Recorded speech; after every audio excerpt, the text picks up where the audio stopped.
कैमूर के डीएम सावन कुमार अपने केबिन में बैठकर जनता दरबार में आए लोगों का इंतजार कर रहे थे। दिन बुधवार था, यानी कि ये कल की बात है। और कैमूर के डीएम सावन कुमार के लिए कहा जाता है कि वो बहुत स्ट्रिक्ट डीएम है। इससे पहले वो शेखपुरा के डीएम थे और कल की एक कहानी सोशल मीडिया पर वायरल हो गई, तो हमने सोचा कि चलिए आपको सुना दी जाए। डीएम साहब अपने केबिन में बैठकर जनता दरबार लगाए हुए थे और लोग लाइन में लगे हुए थे।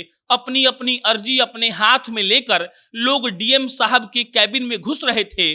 घुसने के बाद वो अपनी परेशानी बता रहे थे और डीएम साहब चुपचाप शालीन तरीके से बैठकर उनके परेशानी का समाधान निकाल रहे थे।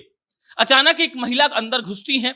महिला की उम्र तकरीबन 90-91 साल की रही होगी और डीएम साहब जब देखते हैं कि 90 साल की महिला अपने हाथ में पुर्जा लेकर मेरे केबिन में आ रही है, तब वो कुर्सी से उठ जाते हैं। महिला आती है, महिला निक देती है पुर्जी उनको।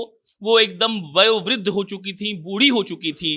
डीएम साहब कुर्सी से उठकर झुकते हैं, उस वयोवृद्ध महिला का पर्ची लेते हैं और पर्ची लेने के बाद वो पूछते हैं, क्या हुआ माता जी? माता जी कहती हैं कि देखिए बाबू, हमारा एक जमीन है, हम जमीन का कागज भी लाए हैं। सीओ साहब ने खुद नापी करवाया था उस जमीन का और वो जमीन आज किसी और के दखल में हो गया है। जो आदमी कब्जाना चाहता था वो कब्जा लिया है और हम जमीन के मालिक होकर भी जमीन पर कब्जा नहीं कर पा रहे हैं। उसके बाद डीएम साहब ने एक ऐसा जवाब दिया जिसको सुनकर आप खुश हो जाएंगे। डीएम साहब का जो व्यवहार और बर्ताव था, इसीलिए हम ये खबर बना रहे हैं और सारी बातें आपको बताएंगे। लेकिन उससे पहले नमस्कार स्वीकार करिए, मेरा नाम प्रशांत राय है। ये वीडियो रोडवेज ऐप के द्वारा प्रायोजित है। रोडवेज बिहार की एक ऐसी टैक्सी की कंपनी है जो आपको आधे किराए में पूरा बिहार घुमाती है। आपको पटना एयरपोर्ट से बिहार के किसी भी गांव में जाना हो या बिहार के किसी भी गांव से पटना आना हो, आप प्ले स्टोर पर जाइए, रोडवेज का ऐप डाउनलोड करिए और आधे किराए में आप पूरा बिहार घूम सकते हैं।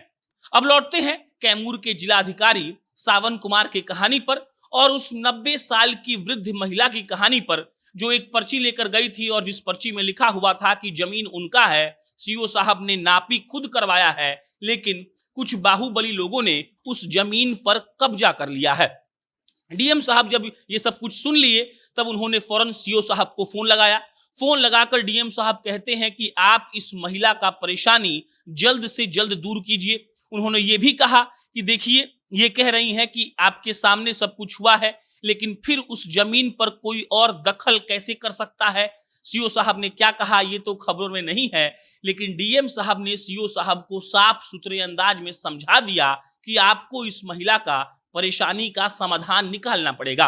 अब फोन रख चुके थे डीएम साहब और उन्होंने महिला से कहा कि माता जी, आप चिंता मत करिए, अगर सीओ साहब आपका काम जल्द से जल्द नहीं करेंगे तो हम स्वयं आपके गांव में आएंगे, अपने मौजूदगी में जमीन का नापी करवाएंगे और जो भी आपका जमीन है, जिस जमीन पर आपका हक बनता है, जिस जमीन का कागज आपके पास है, वो जमीन आपसे कोई नहीं ले पाएगा।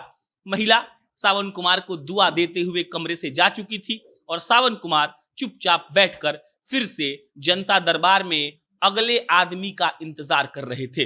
कैमूर के जो डीएम साहब है सावन कुमार, वो हर बुधवार को जनता दरबार लगाते हैं। कल 27 लोग अपनी फरियाद लेकर आए थे। कैमूर के डीएम साहब ने सबके परेशानी को सुना। ऐसा होता है कि डीएम साहब लोग जनता दरबार लगाते हैं ताकि जिले के लोग आकर अपनी परेशानी उनको सीधा बता सके और डीएम साहब लोग ये प्रयास करते हैं कि उनके परेशानी का समाधान वो लोग उसी वक्त निकाल दें। लेकिन एक आईएएस अफसर के सामने सोचिए कि जब एक महिला गई, वृद्ध महिला गई, 90 साल की महिला, तो वो कुर्सी से उठकर माता जी कहते हुए उनके परेशानी का समाधान निकालते हैं और कहते हैं कि अगर समाधान नहीं निकला तो वो खुद उनके गांव जाकर उनके परेशानी का समाधान निकालेंगे।